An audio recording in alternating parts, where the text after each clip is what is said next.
Sağlarmız, hürmetli tomoshlachilarimiz, g'umir yo'li şahmat o'yini kebek og'i da, qorasi da bor.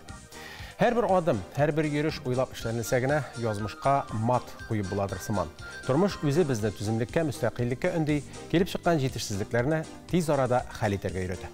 Әгәр мөгъҗиза булып гомер ике бирелсә, кеше шул ук юлдан атлар иде микән, яисә халкын фигылен үзгәртеп бөтенләй башка тормыш кырыр идеме? Хәер, юкка гына гомер бер генә бирелмәгәндер. Шул бирелгән гомернең кадерен белеп яшәргә насыйп булсын. Исәнмесез, кадерлеләребез. Без фәлсәфи уйланулары белән шаккаттырган Илдар Кыямов. Һәм шулай ук һәр бер көнем тормышымда бүгенге иң бәхетле көнем дип яшәүче Зөлфия Шәмсуарова иҗат төркеме ярдәме белән манзара тапшыруын башлыйбыз. Урам паркы Россиядәге иң зур экстрим парк булып санала. Сез дә монда килеп китегез, бәлки сезгә дә ошар.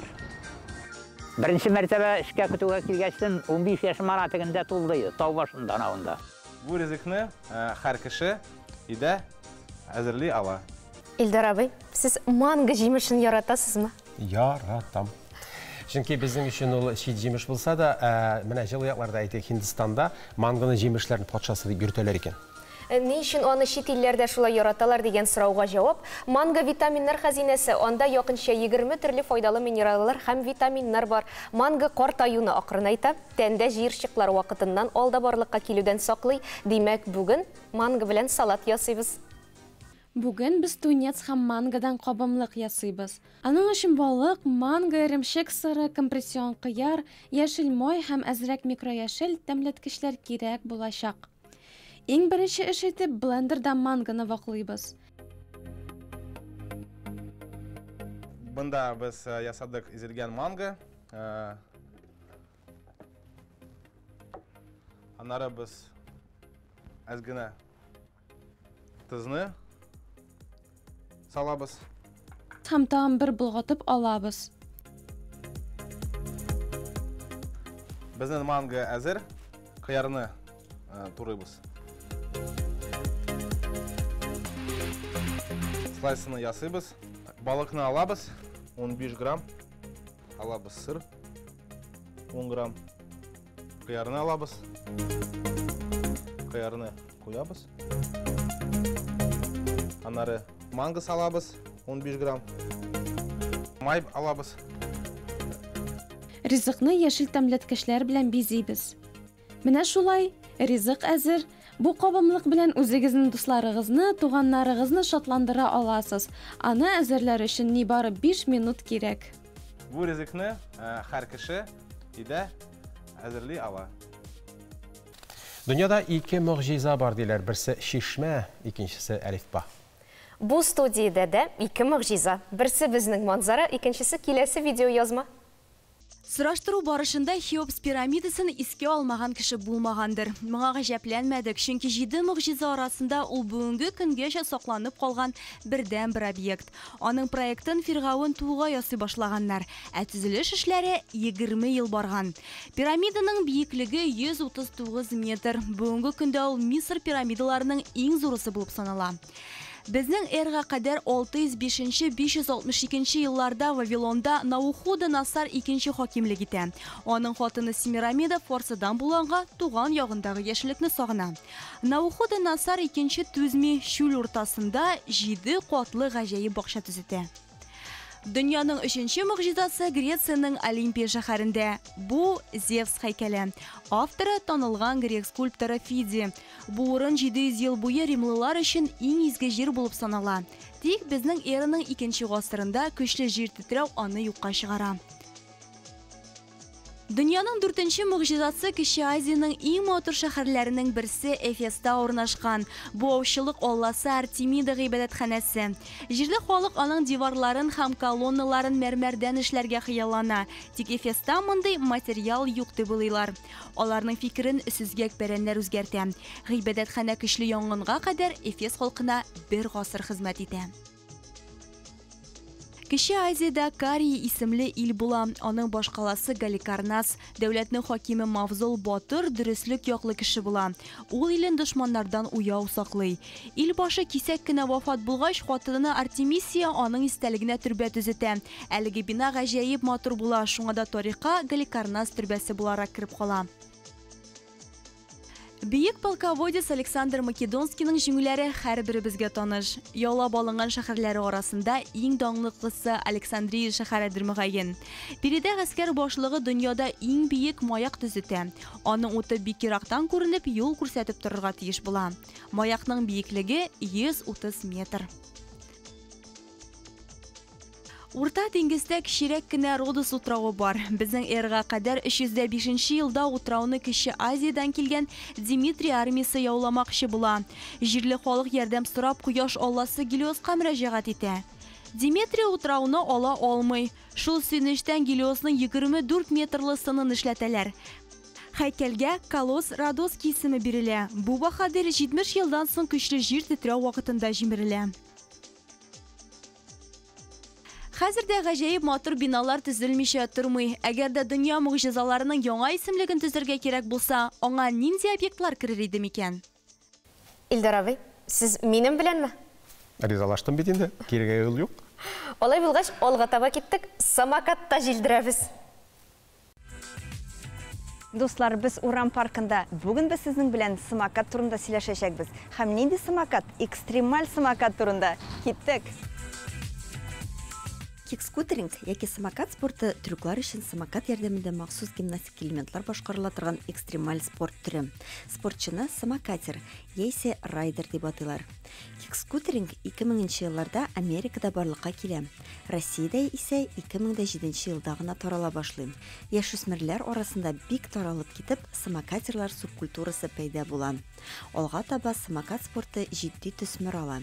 Ел сайын аның буенча Россия чемпионаты, бөтен дөнья чемпионатлары уза башлый. Әлегә ул Олимпия спорт уеннарына керми. Кик-скутеринг белән шөгыльләнү өчен нәрсә кирәк? Бу сорауны без самокат спорты буенча тренерга һәм Россия чемпионаты призеры Булат Газизовка бирдек. В первую очередь, главное, нужен трюковой самокат. Это вот единственное, что... Беренче чиратта трюклар ясау өчен махсус самокат кирәк. Башлап җибәрү өчен бу төп шарт. Алга таба шлем, терсәк һәм тезләрне саклый торган әсбаплар кирәк булыр.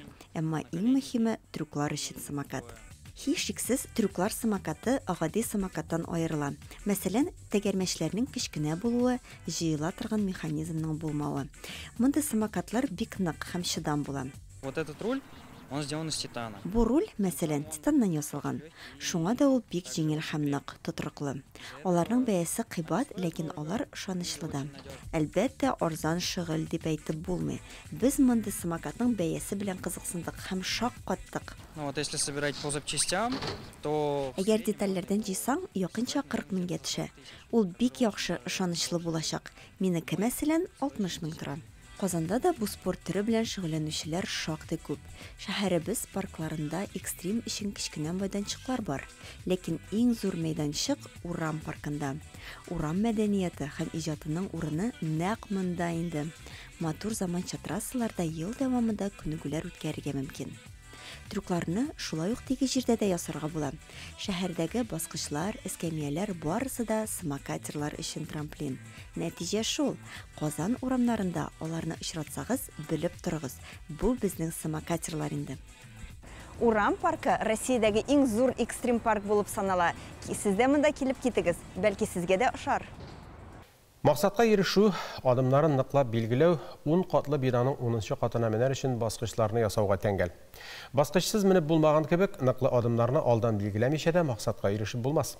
Яңа гасыр телеканалы менә инде 20 ел югары нәтиҗәләргә ирешеп акыл белән хәрәкәт итә. Уңышлары күбәя, телеканал үзенең иң яхшы тапшырулары белән тамашачыларны сөендерә. 20 ел Татарстан Яңа каналы эфирда. 20 ел без Татарстан тормышындагы барлык вакыйгаларны яктыртып барабыз. 2008 елның 12 сентябрендә Алабугада «Город как проект» дип исемләнгән халыкара конференция башланып китте. Аңа бөтен дөньядан танылган урбанистика белгечләре җыелды. Шул елны Казанда беренче бөтен Россия җәйге универсиадасының финал ярышлары булып узды. Анда илнең 132 вуз командалары катнашты. Яна 3 елдан Расул Гамзатов исемендәге зур әдәби премиягә «Певчая ночь» дигән шигырь җыентыгы өчен Татарстанның халык шагыйре Ринат Харис лаек булды.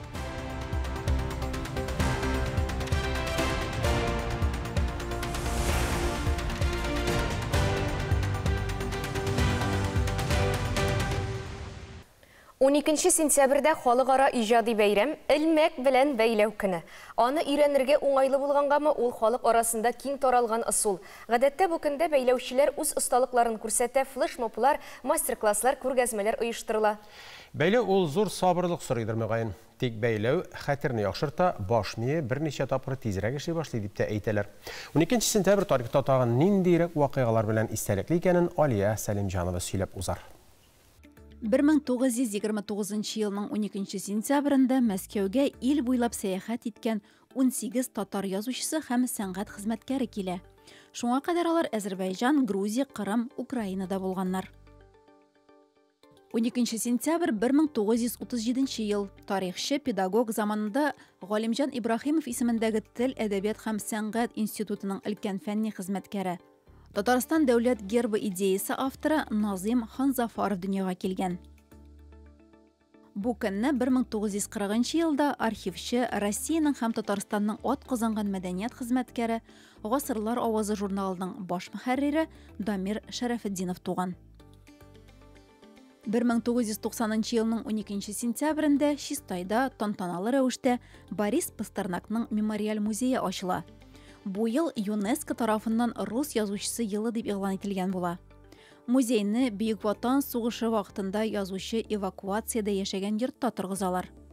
Ул вакытта язучыга 50 яшьтән артык була, ләкин төрле авырлыкларга карамастан Пастернак өчен Чистай чоры шактый уңышлы булып чыга. Музейда аның шәхси әйберләре, китаплары һәм кулъязмалары сакланган.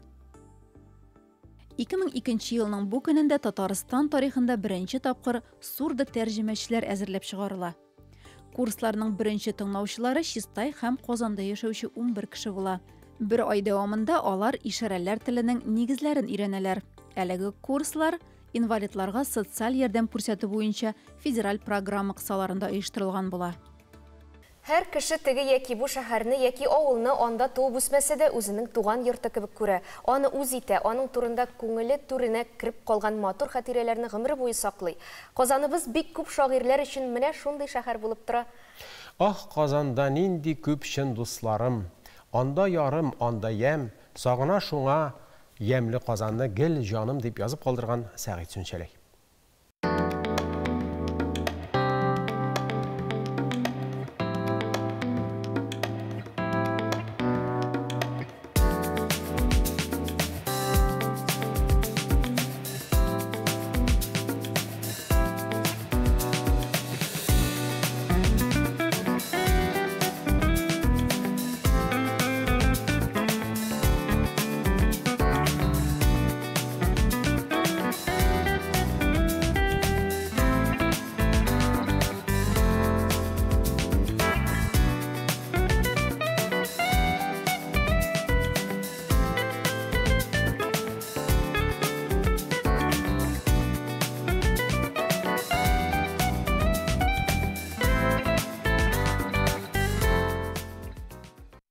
Илдар абый, Идел исеме нәрсә аңлатканын беләсездер инде.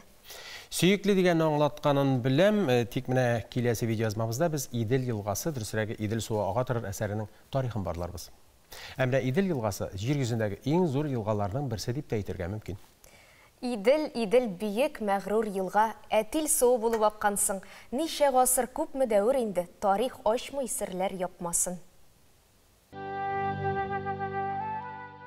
86 ел, ул бит 7 июньдә үлә. А вот первая половина 86 елны бик күп җырлар яза. Бер 12 җыр яза. Сибгат Хаким белән бергә язалар. Тукай турында гына 2 җыр. Муса Җәлил турында. Тукайның 100 еллыгы, как раз 100 еллыгына 2 җыр язалар. Шулай торып, аның самый последняя мелодиясе Идел суы ага торыр булып чыга.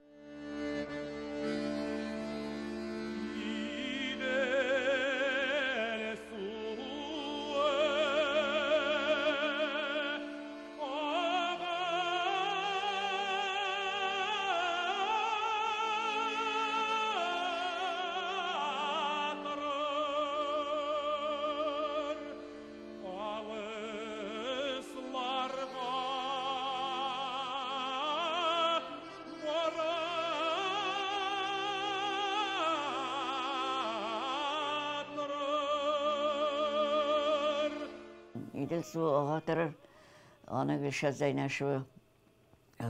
Шул Гүлшат идел су оға тұрырны ол посвятил Хайдар Бегишевқа.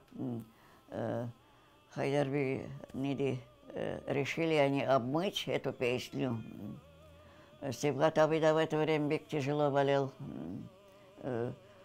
И Гүлшат итлебәріш пішірген, қойлар келіш, пуховый платокларға тұрып, олып келген енді мұнда. Шында Хайдар Бегишев Зөһрә белән.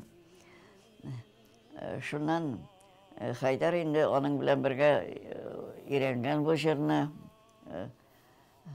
Стәл өстенә утырмыйлар, малайы юк. Коя, малай, кішкіле малай, оларның уллары. Детский садта Зөһрә бар, алып кайт. Онсыз утырмыйбыз. Зөһрә побежал в детский сад, привела свою мальчика. Шулай бергә утырып, олар Хайдар Бегишев бір шиша сөт кетірген. Шулай тұрып, стәл өстенә қойған. Вот те, бутылка белый деп яратқан енді өлген сүтлі шай яратқанын шулай тұрып, олар отметили шулай. Ирәнә, и вот ол өлгәштен Хайдар ол жеріне сразу радиоға барып, баянец белән генә быстренько записал. И только через несколько лет идел су оға тұрыр деген сборникта. Это посвященный столетию. В 2006 году Шагаву идел су оға тұрыр.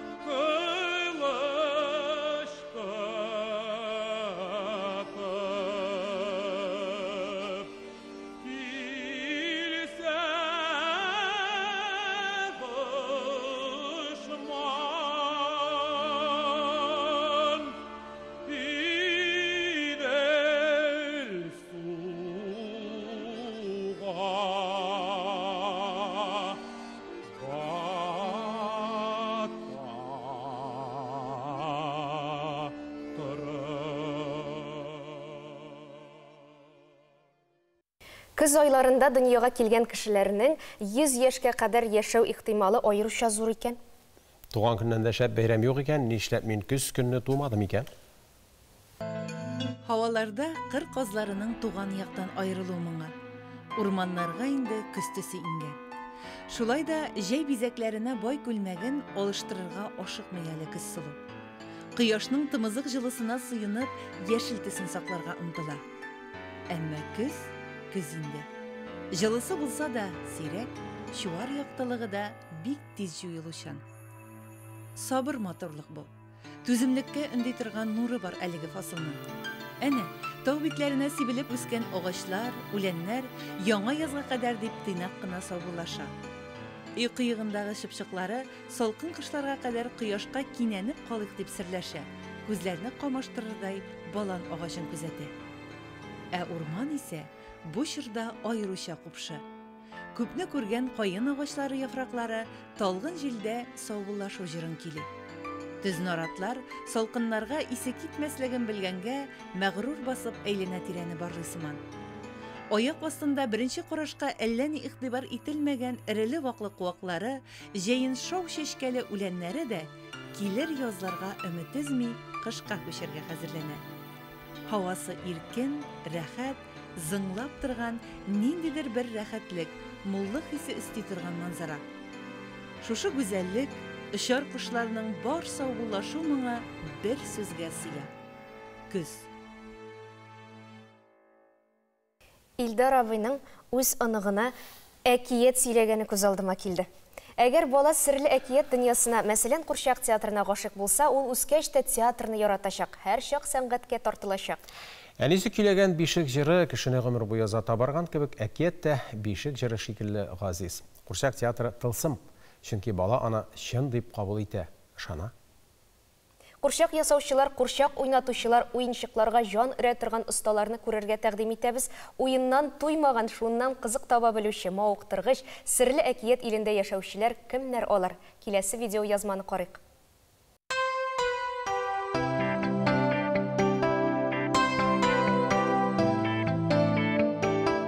Татар дәүләт әкият Курчак театры музейында барлыгы 200-гә якын экспонат саклана.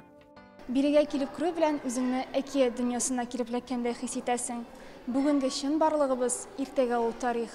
Бу чыннан да шулай. Күп еллар тамашачыны сәхнәдән сөендергән курчаклар бүген экскурсиягә килүчеләрне шатландыра. Музей у нас был открыт в 2013 году. Мы открыли... Музей 2013 елда фестиваль катнашучылары өчен ачыла. Без аны шул вакытка әзерләдек. Нәкъ менә фестивальгә килүчеләр музейга курчаклар бүләк итте. Бу шулай ук безнең коллекцияның фундаментын тулыландырды. Ә инде музейның төп ачылышы 2014 елда булды.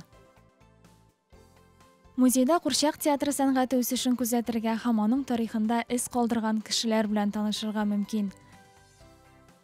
В нашем музее представлены куклы из разных спектаклей. Этих спектаклей уже... Безнең музейда төрле спектакльләрдән курчаклар тәкъдим ителгән. Алар хәзерге вакытта репертуарда юк, ләкин тамашачылар кайчандыр спектакльләрдә катнашкан курчаклар, персонажлар белән таныша ала.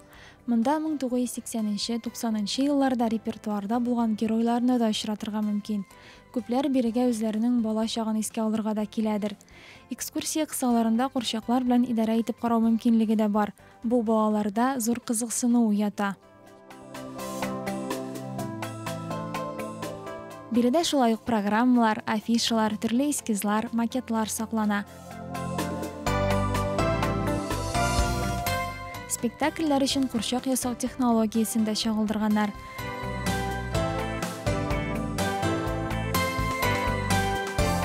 Курчак театрының яңа бинасы макеты үзәк урынны алып тора.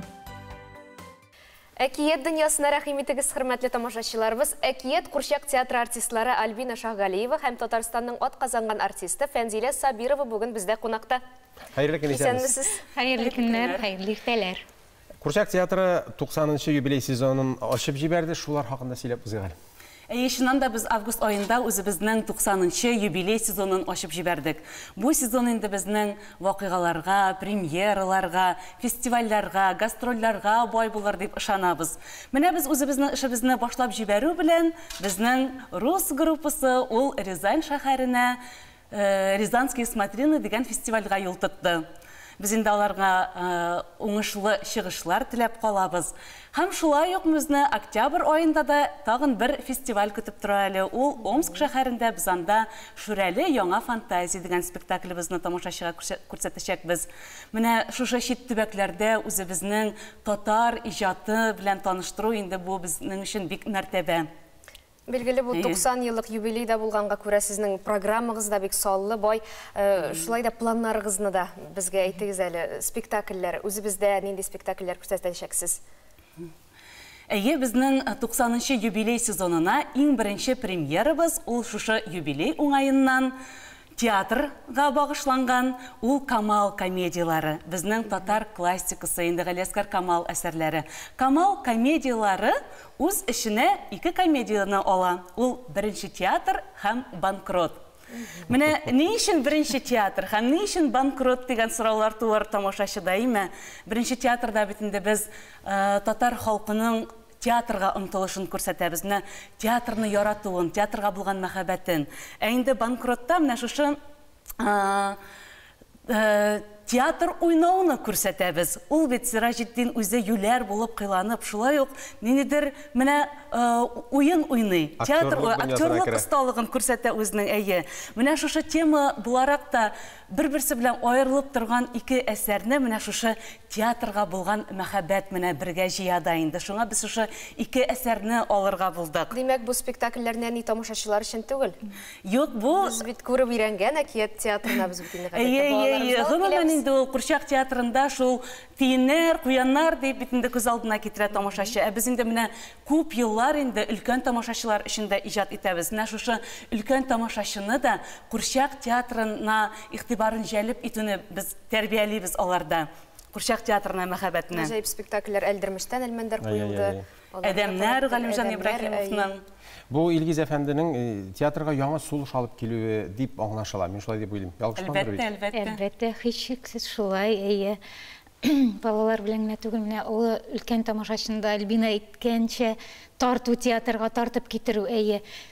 Әйе, килсә кеше, тамашачы театрга килсә, күрсә, ул мөкиббән булып китә, ләкин аны театрга ничек чакырып китерә белергә кирәк. Моның өчен балаларга эшләгән спектакльләрдә бала килә, аның белән әти янкәсе дә килә, әби бабасы да килә. Алар үзләренә, балалар репертуарыннан да үзләренә рухи азык алып чыгып китергә тиешләр. Шуннан соң да кызыксынып, туктале, балаларга шулай яхшы иттереп, яхшы репертуар уйнагачтын, җиренә җиткереп эшлиләр бу артистлар. Өлкәннәр өчен нәрсә эшлиләр икән, нәрсә майтаралар икән булар дип чыгып китергә тиеш залдан. Һәм менә инде килгәчтен без аларның ышанычларын һич шиксез акларга тиешбез дә. Сез үзегезне менә бала вакытта Курчак театрында эшләрмен дип уйлый идегезме? Күз алдына китерә идегезме? Юк, мен күз алдыма китермәй идем. Кичкенә чакта ул уйнаулар бар иде инде. Без барыбызда стадионда утырып, Курчаклар. Әйе, авылда бигрәк тә шуның белән маугасың бит инде, үз-үзеңне шуның белән развлекать итәсең дип әйтәм. Курчалап әйткәндә, менә мин хәтерлим әле, безнең авылга килеп спектакль бетте, куйдылар артистлар, чыгып шунда баш иделәр. Курчаклар белән безнең алда, менә Курчак үзеннән үзе идарә иткәнне мин беренче тапкыр шунда күрдем. Поклонда баш игәндә артистлар чыгып. Сез чын күңелдән ышанып утырган Курчаклар үзләре йөри дип. Һәм беләсезме, шуның хәтле мөгъҗиза, мин шул артистлар белән үзем бер сәхнәдә bir teatrda эшләү бәхете насыйп булды. Минем өчен бу әкият инде менә. Шул артистларга мөкиббән китеп карап утырган кыз, кичкенә генә кыз, шул сәхнәгә аяк басып, шул артистлар белән бергә иҗат итте. Гомумән менә шушы Курчак театрындагы кичкенә генә Курчак ул тамашачының йөрәгенә барып җитеп, әгәр дә ул тамашачыны көлдерә дә, елата да ала икән, ул безнең спектакльләрдә барысы да була, елыйлар да, көләләр да, күңел ачалар тамашачылар. Димәк, менә шунда инде ул Курчак театрының бөек көче. Нәкъ менә шушы иҗат һәм сәнгать дип аталады. Тормышлап кайнарга тиеш инде ул театр, бигрәк тә кайнарга тиеш. Ял итә беләсезме соң менә, бәлки труппа белән, театр хезмәткәрләре, артистлар белән ничек ял итә беләсез? Безнең төркем мәсәлән менә бу татар төркеме инде. Без гастрольләрдә йөреп, бергә укмашып, безнең бөтен нәрсәбез бергә. Без спектакльдән соң да, репетиция араларында да группа белән без бөтенебез. Бу команда эше. Менә бер гаилә инде. Гаилә шикелле. Менә нишләптер безнең татар төркемендә бигрәк тә шулай уймы? Менә киләчәктә дә нәкъ шулай булып калсын дип, без сезнең белән саубуллашабыз. Иҗади уңышлар, яхшы сезоннар юлдаш булсын. Тамашачылар һәм кайнар алкышлар. Кунакларыбыз белән саубуллашабыз, тапшыруыбызны реклама чыгарылышы дәвам итә. Кыска гына реклама.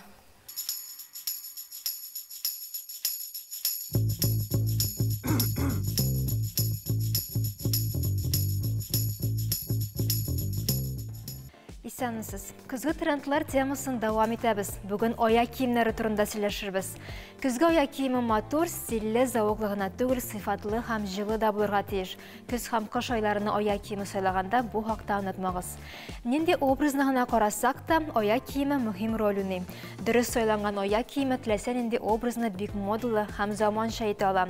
Моңа хәзер үзегез дә инанырсыз. Ә инде бу көзнең трендлы аяк киемнәрен барлаганчы, мода күрсәтүләргә күз салыйк.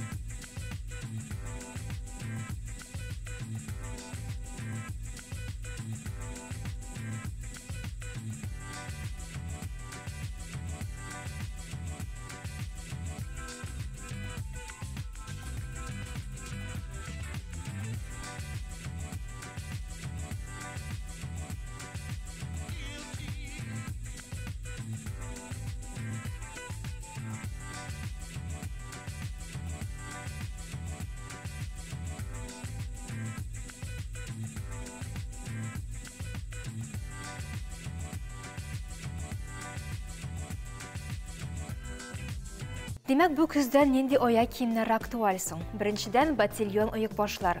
Аны официаль рәвештә бу көзнең тренды дип атарга була. Гадәттә ул тыгыз тукымадан яисә эластик күннән була. Аның тубык өлеше сыланып торга тиеш, ә менә үкчәсе төрле булырга мөмкин. Бу барлык киемнәр белән туры килгән универсаль аяк киеме. Икенче тренд – ковбой итекләре. Итек һәм ботинка арасында сайларга туры килсә, трендлар турында сөйлибез икән, ботинкалар сайларга киңәш итәр идем. Аларның менә шулай киң джинсы, шалбар балакларын кыстырып кию варианты актуаль. Күпләргә бу әлегә ошап бетмәскә мөмкин, әмма мода индустриясе менә шундый алымны тәкъдим итә. Шулай ук мондый ковбой итекләрен озын итәкләр белән кию дә модада. 70-нче еллар стилендәге калын табанлы ботинкалар да актуаль. Әмма тоташ калын табан турында сүз бармый. Аның үкчәсе аерылып торырга тиеш. Мондый аяк киеме аеруча шакмаклы итәкләр һәм зәңгәр клеш джинсы шалбар белән туры килә.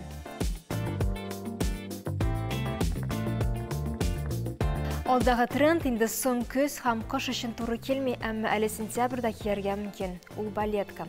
Трендлысын алам дисәгез, аның алтын төсендәгесен сайлагыз.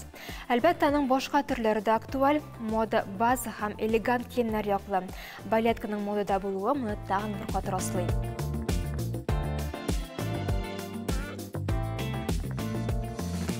Алдагы тренд лофер. Аның біраз қолынырақ табанысын сөйләргә тырышыгыз. Әмма трактор табанлы лофер біраз артка планга күчә. Көзгә образларны җанландырып җибәрү өчен төсле лофер туры киләчәк.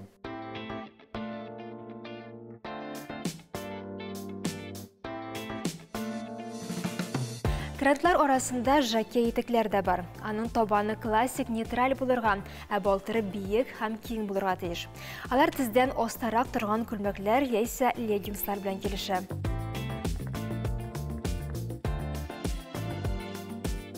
Салкын сезонда турбо итекләр дә актуаль булып кала. Алар жакей итекләрен охшаган. Дизайнерлар күлмәк итекләр, атлас итекләр кияргә яратучыларга нәкъ менә шундый итекләрне сайларга киңәш итә.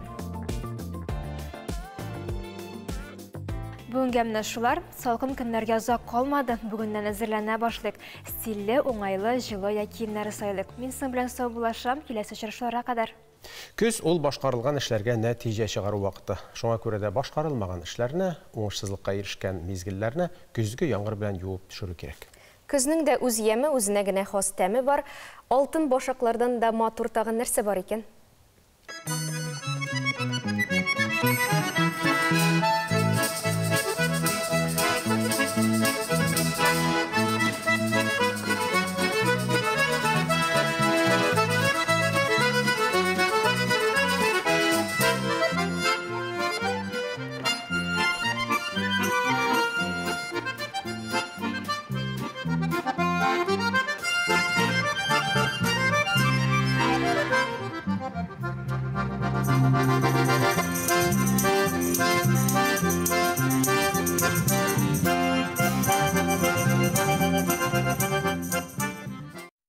Хезмәтнең тәмен белеп, аның иң авырын иңнәреңә салып, аны үлчәп башкармасаң, кырыс җилләргә каршы бара алсаң, менә шул буладыр яшәү яме. Тормыш итүнең кадере Шәйхетдиновлар гаиләсе.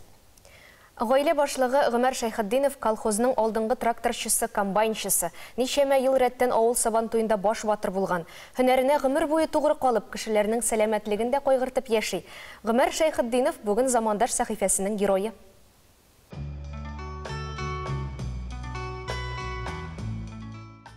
Birinci mərtəbə işə kütüyə kilgəçdən 15 yaşım aratığında tuldu, tağ başında anavında. Şuşunda kütü küttük. İyi yıldız qırlarında, iyi barış qırlarında. 6'dan 6'ga kadar indi, bismillah. İşləri kub ədir, mənə işləri kub kəsin pek qiyini, bütün canını aladır. İyə ki bunu edir, atna buyu, onlar kunga qara barardır, nirvağa verədir. Kütü kütkəndə indi, abitqa çıxaşdın, şey kuyadırıq, türlü bilenlərdən jiyib. Bütün indi var yaxşı, mətirşkə, sarı mətirşkə, jükə şəşəgi, qarlığa jafrağı, məti, jirjiləg jafrağı, qayınciləg jafraqların qatışdırıb, o bik təmli buladır. O jükə şəşəgi atqan çaqda indi, jükə şəşəgini salsan səyigə, qaymaq kök buladır indi, təmli qızıl tüstə, şunun qətli. Təmli buladır. Kilgən kişilər indi qışqırarlar. Şeyin var mı əldi? Var mı yətəməyə kilgəz? Doyarqılar da şıqıradır, izəli şeyin var mı deyib. Təmli bit indi. Salqın su tuğul.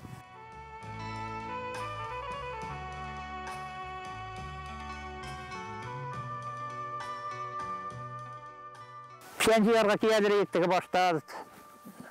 Күрәл башында біздің бабалар қарайры посадка тоже нонепалар, семья білен ағаштарын чистартсадырайық. Бірінші бар, сәбә 4-5 яшьләр чағында әти алып келді. Умарт аясы лавушка қарарға. Құртларны тұту үшін лавушкалар қойадырайық, құш ағашлар.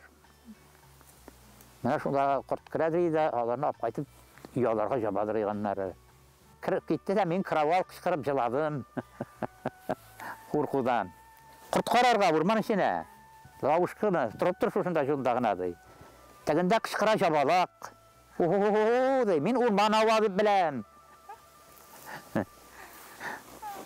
Ол мәші башы жабалақ болып шықты өскәктігіне білдім.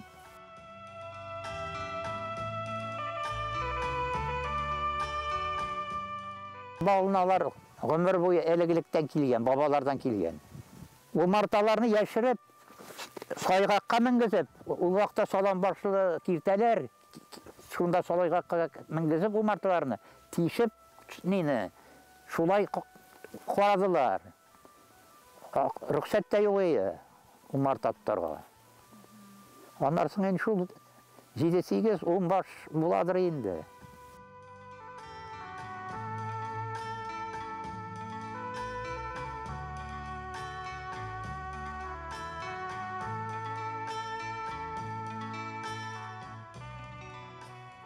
Мен Зилә Закир қызы.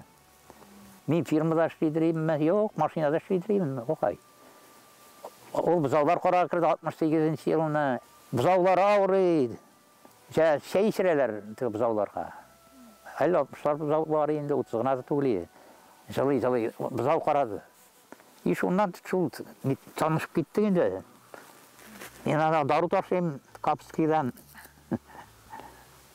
Шул вишерларны командующие, бүтін нәрсеге ол командующие жүрейдірей вишерларда да. Клубта да әлі де шулы. Қазір кім қалды деймін мәне.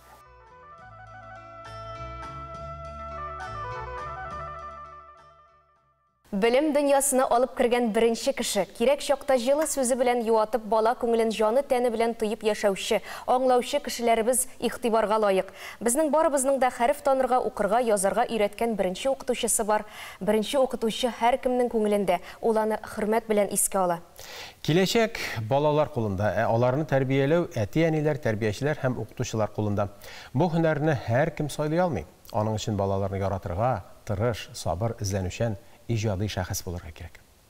Мәктәп белән без гомер буе бәйләнештә торабыз дисәк тә ялгыш булмас. Башта 11 ел буе үзебез укыйбыз. Аннан соң шуның кадәрле үк балаларны укытабыз. Әле күпләргә оныкларын да мәктәпкә йөртү бәхете тия.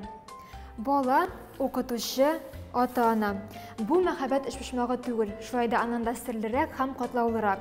Әлеге эшпошмакның эше нәтиҗәле булсын өчен ата-аналар укытучылар белән үзләрен ничек тотарга тиеш? Бүген шул хакта сөйләшербез.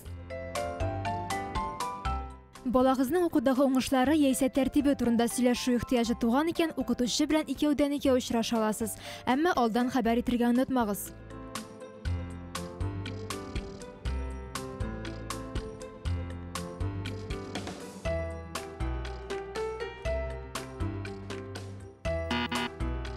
Укытучыга хөрмәт белән карагыз. Ничә яшьтә булуына карамастан, сез дип эндәшегез.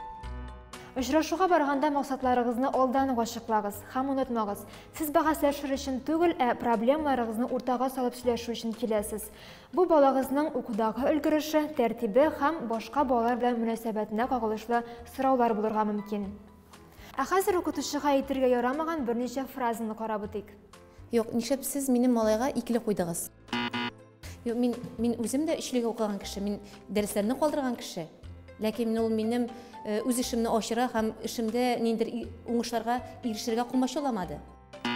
Беләсезме, сезнең дәресләрегез күңелсез. Минем малайыма күңелсез сезнең дәресләрегез. Ул шуңа күрә тип утыра алмый. Беләсезме, мин улымны сездән яхшырак беләм. Ул мондый эшкә сәләтле түгел. Очрашкансыз икән яисә телефоннан шалтыраткансыз икән, кайсы укучының әнисе булуыгызны һәм исемегезне әйтергә онытмагыз. Укытучы сезнең өчен берәү генә, ата-аналар йөзләгән. Ул сезнең монологны тыңлап, кайсы укучының әнисе соң әле бу дип баш ватырга тиеш түгел. Алло, әйсәмсез, Лилия Альбертовна. Әйтмәсез микән? Минем улым инсаф ничек контроль эшләрен язды? Әйтә алмасызмы? Карагыз әле, мөмкин булса. Кайсы инсаф дисезме? Балагызның укытучысын урамда яисә җәмәгать урынында күргәнсез икән, аны туктатырга ашыкмагыз. Аларның эштән соң арыган яисә ашыккан чаклары булырга мөмкин.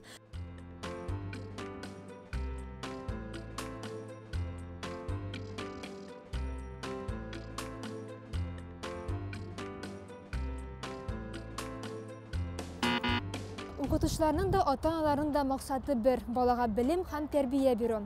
Бары тик бер-береңне аңлап, бер юнәлештә эшләгәндә генә яхшы нәтиҗәләргә ирешеп була. Танылган эстрада җырчысы бүгін бездә кунакта Алсу Фазлыева, һәм ул үзе генә түгел, бүгін балалар белән безнең студиябезгә килде. Рәхим итегез. Самысыз, исәнмесез? Исәнмесез. Ничек кәйфләр, ничек килеп җиттегез? Бик яхшы, Аллага шөкер. Бик яхшы кәйфләр белән. Җәйләр ничек үтте? Инде бит сентябрьнең дә бер атнасы үтеп китте. Нинди хисләр, нинди тәэсирләр калдырды? Җәй бик тиз үтеп китте. Күз ачып йомганчы, әле искә төшереп утырдым. Бер килгән идек бит инде сезгә, кайчан килдек әле дип. Аннан искә төште, май ахыры иде ул. 3 ай менә 3 көн кебек үтте дә китте. Ничек шулай тиз икән? Гомерләрдә тиз үтә инде шулай. Вакыт тиз үтә. Без сезне җырчы буларак беләбез. Биючеләр кайдан барлыкка килде соң әле монда? Ул сорауны мин үземә дә бирәм. Каян килгән соң безнең гаиләгә шундый биючеләр? Менә Аяз улыбыз безнең инде русча әйткәндә бальный танцы белән шөгыльләнә. Кичкенә вакытында ук без аны биргән идек инде. Ничә яшьтән? 4 яшендә балалар бакчасына йөргән вакытта ук биргән идек. Әле элек торган җирдә инде бүтән малайларга яраклы бер инде шөгыль юк иде инде. Аннан соң бераз шөгыльләнгәч, яратмый гына шөгыльләнде дә инде. Аннан соң малайларга футболга йөрергә кирәк дип үгетләп, аннан әле футболга китеп торды. Аннан 2 тапкыр аяк сындырдык име улым. Шуннан соң 2 ел ялыттык та. Аннан соң менә Җәмиләнең әнисе Гөлшат ханым безне эзләп табып, әйдәгез инде яңадан йөрик дип үгетләп кирип киттеләр. Хәзер 2 ел инде бик профессиональ рәвештә шөгыльләнәләр. Җәмилә, исемең бик матур. Кем кушты бу исемне? Әти һәм әни куштым. Аяз, син бию белән мауга башлагансың шулай. Башка ниндидер бәлки хыялларыңа киртә куймадыңмы икән? Юк, куймадым. Бию белән чын күңелдән шөгыльләнәсең, Әйе. Бу бию. Әйе, бик ошый бию. Нәрсәсе белән? Белмим. Матур булу белән. Әйтәле улым, син ничә сәгать шөгыльләнгәнеңне сөйләп бирә. Шунда күрәсез матурлыгын дисез инде. Чөнки алар чын спортсменнар кебектер биючеләр. Көндә 4-5 сәгать шөгыльләнәм инде. Көн сайын. Ял итәргә вакыт каламы? Юк, вакыт юк, шул калмый. Мин шаккатып торадыр, менә ул бал биючеләрнең шуш кадәр төз, сөлек кебек егетләр булуларына 4 сәгать, 5 сәгать бу шулай селкенсәң, табигый шулай булуың табигыйдыр инде. Әйе. Әле җәй айлары үтеп кенә китте, гаилә яллары ничек үткәрәсең бергәләп?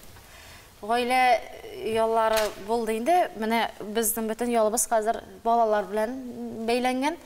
Аяз хәзерге вакытта инде олы бала буларак профессиональ шөгыльләнгәч, без инде Аязга туры китереп үткәрәбез ялларыбызны. Аяз безнең бу җәйдә бардык бер генә аял итте. Июнь ае буе инде ул безнең биюгә йөрде. Җитди гаилә әгъзасы булып чыктың әле син. Әйе, профессиональ, чөнки анда семинарлар, аларның тренировкалары аны калдырырга ярамый. Җәмилә белән бер дә аерылмыйча шөгыльләнәсез инде. Гелбергәйме? Әйе. Менә алга таба ниндидер конкурслар, ярышлар, фестивальләр булачакмы әле? Әзерләнәсезме? Була, менә ноябрь ахырында Russian Open була безнең. Мәскәүдә. Мәскәүдә. Аннары Империя кубогына барабыз әле. Мәскәүдә тагын була. Борчыласыңмы? Борчылам. Аяз, горурланып әйтерлек җиңүләрен турында бераз сөйләле. Бәлки кайларда җиңдең? Бик күп җиңүләр булды бит сезнең әле. Бик күп. Инде унутып та бетергәндер. Әйтәле кайларда булдыгыз? Мәскәүдә Брит Мөхлеты җиңү булды. Аннары беренче урын алдыгыз, әйе. Тагын инде Татарстанда да була инде. Булай мәктәптә укырга вакыт каламысың 5 сәгать биегәннән соң? Башка фәннәрне, әле бит математикада бар. Табасың инде вакытны. Рус теле бар, татар теле бар инде. Табасың вакытны. Эшләрне эшләргә укырга да. Ансы уку буенча яхшы, 4-легә 5-гә укыйлар. Менә нидер шөгыле булса, һәр вакыт шулай була, һәм алга таба да шулай эшләргә насыйп булсын. Инде безнең тамашачыларга нинди бию тәкъдим итәсез? Чә-чә-чә. Қарайбыз? Шын көңілден сізге сәхнәбізні тәқдим етеміз.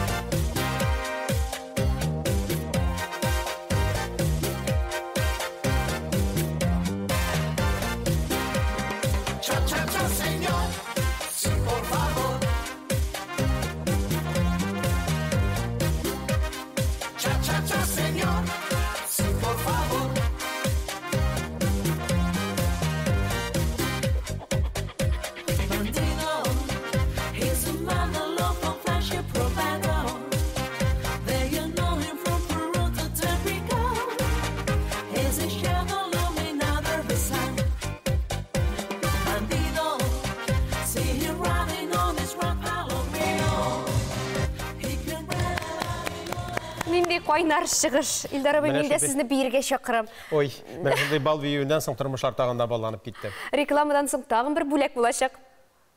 Уфтанма деген жеріне ештәшек біз Джаз Брас түркемі башқанында.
Ой, бик зор рәхмәт, шул қадар матур жыр тыңладық. Менә солистыбыз да инде безнең янда. Біз әңгәмәбезне башлап җибәрәбез. Студиябызда қунақта автор башкаручы Альбина Кармышева һәм Геннадий Григорьев, Джаз Брас тынлы төркеменең солисты. Хәерле көн исәмез. Кайнар сәламлебез сезне. Гаҗәеп чыгышыгызны карадык. Кайчан ничек барлыкка килде менә бу төркем? Бәлки белмәүчеләр дә бардыр. Джаз Брас төркеме турында да сөйләп алыгыз әле. 2017 елның 29 апрелендә беренче тапкыр урамга чыгып, менә шул көн ул безнең туган көн дип атыйбыз инде. 6 ел элек эшли башладыгыз Альбина ничек? Ансы мен беләсезме, танылган композиторның сторисында күрдем бу егетләрне, шушы егетләрне, алар инде кайдыр белмим, ниндер зур холда уйнадылар, урамда түгел. Эх, мәйтәм, әмин ул чакта как раз я татарка дигән җырымны яздым гына. Эх, мәйтәм, бу егетләр белән берәр нәрсә теге яздырсак, бик әйбәт булыр иде дип. Мин аларны теге мәйтәм, хәзер мин барыбер буларны табам. Коллегаларга җибәрдем, мәйтәм, пожалуйста, подскажите, кемнәр булар, бик танышасым килә. Әмиргә чыктым, Әмир Ибрагимов ул инде шул джаз бендның, джаз брасның руководителе дип әйтик инде, җитәкчесе. Аңа мәйтәм, Әмир әйдә, мәйтәм, шундый идея бар. уйнагыз зинхар. И менә шул җыр мине танытты, и ул егетләргә мин һаман да рәхмәтле, и безнең уже бергә 4 җырыбыз бар, урыс кызы урыс түгел, аны язган Алмаз абый Хамзин. Көйін һәм сүзләрен ул аны минеңа самолетта бүләк итте, бары бер 20 ел ди ятып кына тора ди, аны нормаль кеше җырламас, син җырлады инде. Шундырак җыр инде. Аның вообще башка исем иде, әйтәм, Алмаз абый, давайте, пожалуйста, можно урыс кызы әзрәк үзгәртәбез. Ул бик тоже кызыклы җыр, тоже егетләрендә катнаша. Соңыннан йөрәгеннән чыгар. Ишетәсеңме һәм бит шул ятатарка дигән җырыбыз. Шундый иҗади тандем барлыкка килгән сезнең. Без беләбез, сез һәрвакыт хәрәкәттә, кайларда булганыгыз бар, гастрольләрдә дә бәлки бергә әлеге төркем белән дә йөрисездер. Араб илләрдә җырибез. Саудовская Аравия, Объединенные Арабские Эмираты, Кувейт, Катар. Шул шәһәрләргә җырып, концертлар биреп, менә былтыр башладык. Хәзер быел да хотим продолжить. Алар сезнең музыканы ничек кабул итә? Әйбәт, чөнки аларның илләрендә музыка дигән ул күптән түгел генә итте бит инде ул мөселман илләрдә кайбер җирләрдә музыка ул харам дип буламысын дишек дип әйтәм инде. Шуңа күрә алар хәзер менә ул туристическое направление әкрен-әкрен генә ачалар да, и уже менә бүтән илләрдән, бүтән җирдән артистларны чакырып, менә шулай күрсәтәләр. Бездә дә шундый әйбер бар дип. Яшерен батырын түгел, артистлар бик күп гастрольләрдә йөриләр бит инде. Нәрсә бирә ул сезнең өчен, менә каядыр чыгып китү, башка тамашачыга чыгыш ясау? Менә беләсезме, миңа Әмирдә дә, егетләрдә дә без инде Генаны Генри дип әйтәбез, һәм башкаларын да аның берсе якташым минем. Кстати, алар бик күп, аларның бик зур составлары. Менә Әмирдән мин яратам бер шундый чирта дип әйтим инде русча. Ул менә Альбина мы за творчество. Менә шунсы бик әйбәт. Алар теге акча дип, нәрсә дип, алар, конечно, эшлиләр акчада, алар теге постоянно теге җомга, шимбә гел эштә, аларны теге шалтыратсаң без буш түгел дип, но менә үткәргә кирәк. Соңыннан, мәсәлән, теплоход ясадык. Мәйтәм, егетләр шулай, мәйтәм, әйдәгез квартирник по Волгиясы кәле бергәләп. Мәйтәм, сез бит инде, безнең бит инде обычный хатын-кызлар килгән дим чараларга. 8 мартта Саранскида булдык. Саранскида ишетәсеңме дигән җырымны җырлагачтан, Гена шунда әйтә, Альбина әйдә, шушы җырны бергә ясыйк ди. И мәйтәм, а почему бы нет, дип уйладым да, бергә ясадык без, ул в стиле рок, шундый зажигательный җыр. Ул, кстати, самый минем иҗаттан самый скачиваемый җыр шушы җыр. Шуңа күрә мин әйтәм, һаман да рәхмәтле егетләргә, чөнки бары үзең иҗат итсәң дә, нинди генә дәртле булмасаң да, бары команда белән булганда, ул ничектер кызыклырак, ул ничектер теге ничек әйтим, иҗадырак, даже менә караганда да ничектер нирәк, матуррак дип әйтим мин. Икенче төрлерәк. Геннадий, сезне профессиональ музыкант дип беләм, төркемгә килгәнчә кайларда эшләдегез, ниләр белән шөгыльләндегез? Кайда укыдыгыз? Консерваторияны бетердем. Былтыр кайда эшләгән, менә шул гынадыр инде. Ничек дип әйтим, дөресендә шуңа минем бирелеп эшлисең. Вакытлары бик күп китә аларның. Джаз-браста гына шунда эшлибез. Аларның бик күп эшләре. Эшлибез, репетициялар, көне-төне, менә бүген башлыйбыз, менә бүгеннән дә иртәдән бирле төнгә хәтле уже уйныйбыз. Шуңа күрә каядыр эшләргә исәбем дә юк, наверное. Илһам абый Шакиров кебек инде. Җырлап кына йөрисез. Әни дә бик күп шатлана. Әнең синең үзеңнән дә музыкант, син әйтеп кит, бер мәнчек ансамблендә. Сезнең иҗат юлыгыз кайчан? Минем дә шулай ук, инде күптән таныш булсак да. Минем дә шулай ук, мин шуның белән генә заниматься итәм, Аллага шөкер, шуңа бик канәгать, бик сөенәм. Чакыралар, менә Саратовта булдым. Кстати, бу ел Хаман Владивосток шәһәрендә булдым, мин Артем шәһәрендә Сабантуйлар белән, соңыннан Чиләбедә булдым. Томск шәһәрендә булдым. Бик яраттылар, шундый кабул итәләр. Алар теге, мин алар өчен мисал кебек. Менә кара әле, бу бит катнаш гаиләдән и шундый матур иттереп татарча җырлый. Анда инде татар халык җырларын, Сары Садыкованың җырларын җырлыйбыз инде. Шундый әйбәт кабул итәләр и һаман да чакыралар. Менә шунысы ошый, Аллага шөкер, Альбина килсәң бик яхшы булыр иде. Шуңа бик уңышлы җай булды. Менә егетләр белән теплоход ясадык. Аларга зур рәхмәт, молодцы. Алар татарчада бик күп уйныйлар, татар халык җырлары. Элек, менә әйтеп китәм, теге әйтәләр бит инде русча әйткәндә со стороны виднее, да. Алар элек зарубежный музыка күбрәк уйныйлар. Мин ничектер Әмиргә дә әйттем, Генаға да әйткәнем бар, әйтәм, егетләр, әйдәгез әзрәк татарчада уйнагыз әле, хотя бы берәр кичкенә генә попури булсын. Соңыннан менә ишетәсең, менә алар белән яздырдык. Алар Фердус Тимаев белән какой-то кавер ясаган диләр бугай. Ясады, күп артистлар белән хәзер эшлиләр. Фрес Фасихов, Филус Кахиров белән дә уйнаган бар. Соңгы елларны менә әкрен уже татар эстрадасына кирип китәләр. Мин дә әйтәм, әйдәгез егетләр, все-таки без Татарстанда яшибез, татар җырлары да булсын. Альбина, бүген манзара тамашачысын нинди җыр белән сөендерәчәксең? Гөлфия Шакирова сүзләре, Альбина Кармышева көе, ишетәсеңме? Біз шын көңілден тыңларбыз. Тағым, менә әңгәмәбезнең тәмамлар алдыннан тағым бір сұрауыбыз бар. Шундый горурланып сөйләдегез үзегезнең эшчәнлегегез турында да. Бәхет өчен тагын нәрсә кирәк икән? Хөрмәтле тамашачылар, җавапны сез хөрмәтле тамашачылар да экраннарда күренгән QR-кодлар аша кирип социаль челтәрләрдән белә аласыз. Хәзер инде тапшыруыбызны дәвам итеп җыр тыңлыйбыз.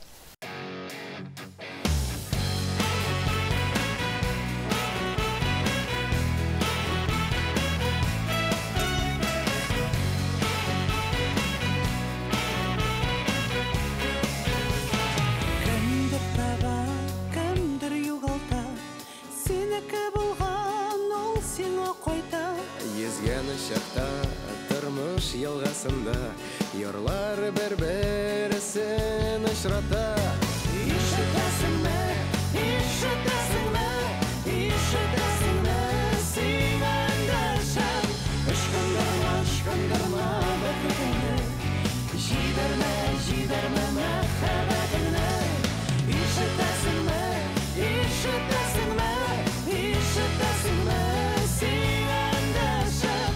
Ышкындырма бәхетеңне, җибәрмә мәхәббәтеңне.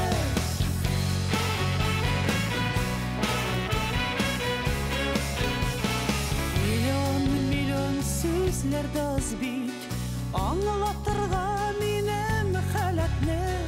Ничек әйтим, ничек белгертим, сулышыма синең кирәкне. Ишетәсеңме, ишетәсеңме, ишетәсеңме, син әндәшәм. Ышкындырма бәхетеңне, җибәрмә мәхәббәтеңне. Ишетәсеңме, ишетәсеңме, ишетәсеңме, син әндәшәм. Ышкындырма бәхетеңне, җибәрмә мәхәббәтеңне.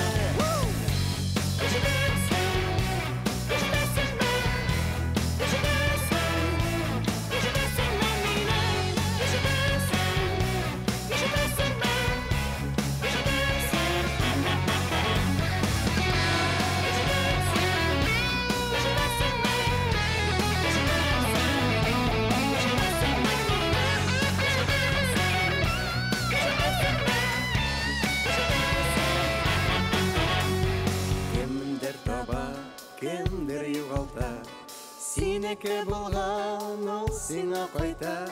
Йөзгән чакта, тормыш елгасында, ярлар бер-берсен очрата. Ишетәсеңме, ишетәсеңме, ишетәсеңме, син әндәшәм. Ышкындырма бәхетеңне, җибәрмә мәхәббәтеңне. Ишетәсеңме, ишетәсеңме, ишетәсеңме, син әндәшәм. Ышкындырма бәхетеңне, җибәрмә мәхәббәтеңне. Ышкындырма бәхетеңне, җибәрмә мәхәббәтеңне.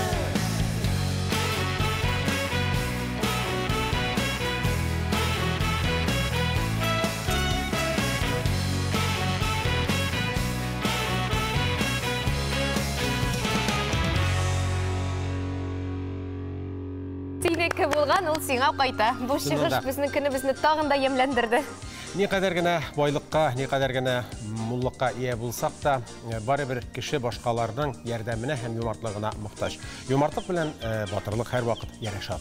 Үзенең көчен вакытын кызганмыйча ярдәмгә килүче дуслар булып бик мөһим, бик әһәмиятле. Без тапшыруыбызны тәмамлыйбыз. Сау булыгыз, батыр, йөрәкле, юмарт тамашачыларыбыз.